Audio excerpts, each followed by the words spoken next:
E essa pataquada aqui, hein, gente? Que coisa, hein? Então quer dizer que não pode mais falar em golpe 64, não pode mais comemorar. Comemorar não, né? Que quem comemora tá comemorando. Olha aqui, ó. Comemorar pode. O que não pode é protestar, é lembrar, né? É terrível isso que está acontecendo, porque mostra bem em que pé andam as coisas, gente. E é essa a discussão que eu quero fazer.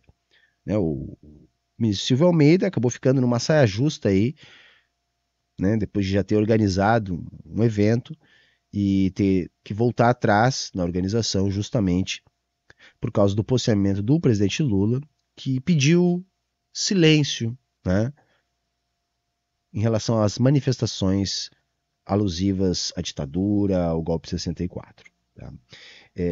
Claro que isso pode ser visto, e de fato um rebaixamento. Pode ser visto como um rebaixamento. Mais um entre tantos.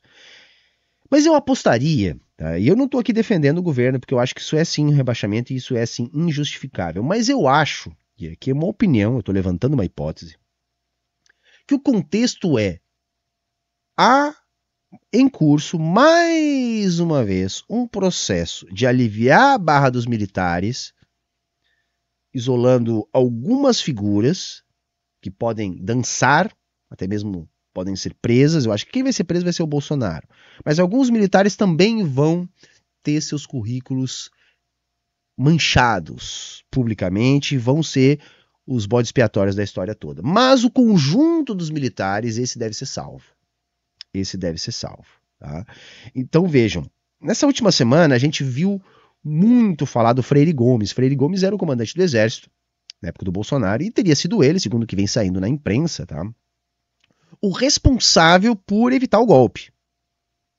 Então ele delatou o Bolsonaro, disse que o próprio Bolsonaro entregou a tal minuta do golpe para ele, apresentou o processo, o projeto, os planos, e que ele teria sido irredutível com o Bolsonaro, que o Bolsonaro argumentando, e a conversa se encaminhou para um ponto onde Freire Gomes teria dito que, se Bolsonaro fosse adiante com o seu plano, ele seria obrigado a prender o então presidente.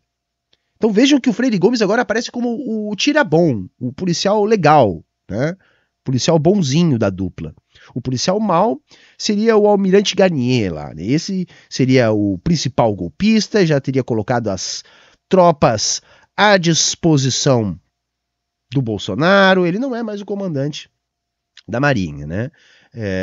Esse deve ser um dos que vão ficar com a fama de mau policial. O bom policial vai ser o Freire Gomes. Eu não acredito em nada disso, gente.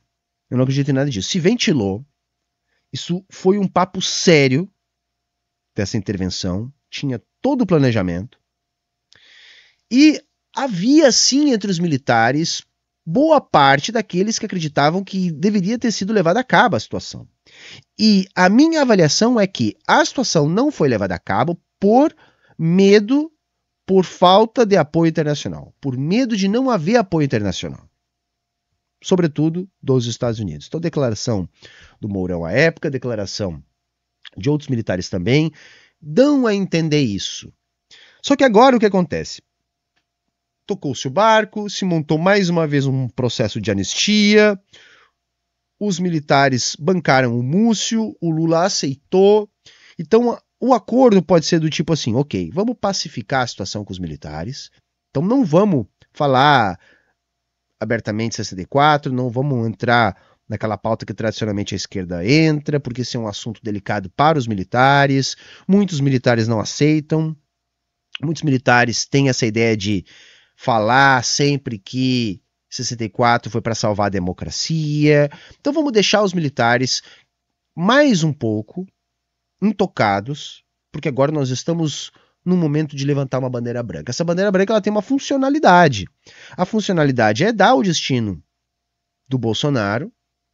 Eu acho que é importante para o Lula, para o PT, para o governo, que o Bolsonaro vá sim preso.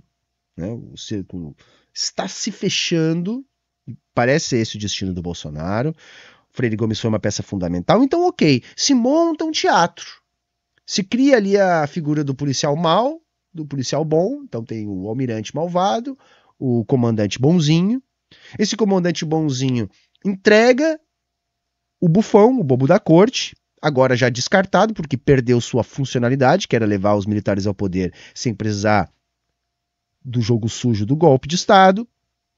Mas ele não ganhou, não se reelegeu. Queima-se o Bolsonaro, queima-se alguns militares mais golpistas de primeira ordem, que estavam mais emocionados. O próprio exército sai como defensor da República, porque afinal de contas foi o que evitou o golpe. Né? Se cria essa narrativa, fica tudo em paz, os militares mantêm seus privilégios, mantêm a sua própria justiça, seu próprio sistema de saúde, seu próprio sistema educacional, seu próprio sistema de previdência, seu super salário, sua boa vida, seu pouco trabalho, sua influência política. Nada aconteceu, não teve 700 mil mortes, não teve tentativa de golpe, não teve um governo militar desastrado. Não teve nada. Os militares são bonzinhos, salvaram a democracia, Freire Gomes é um cara legal, é o policial bom, malvado é o almirante, prende-se o Bolsonaro, afinal de contas era tudo coisa da cabeça dele. Gente, eu não acredito em nada disso. Nada disso. Eu tenho convicção de que o Bolsonaro era um funcionário, era um bufão, era um para-raios, e era o atalho. Foi o atalho para os militares voltarem ao poder, e no poder era o para-raios para todas as bobagens que aconteciam. E assim, a culpa nunca era dos militares, da incompetência das Forças Armadas, da natureza das nossas Forças Armadas. Não, o problema era do Bolsonaro.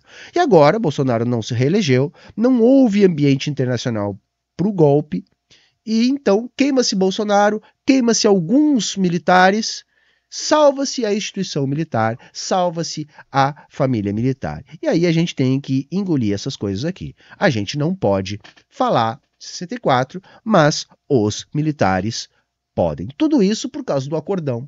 Mais uma anistia, mais uma política de conciliação, que a gente sabe que é furada. Mas eu não estou aqui só para dizer o que eu acho legal, o que eu acho ruim. Estou aqui para tentar interpretar um pouco as coisas com vocês e dar aqui os meus pitacos também.